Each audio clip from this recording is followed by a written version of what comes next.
Daniel, we are assembling the inner ring. It's very complicated.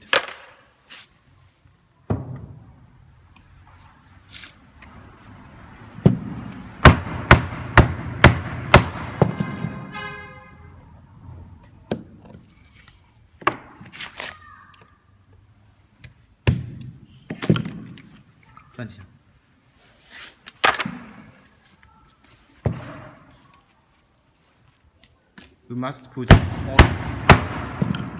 oil around the O-ring. And also put the oil out of the bearing, so the pressing will be smooth. Otherwise, it will break the metal.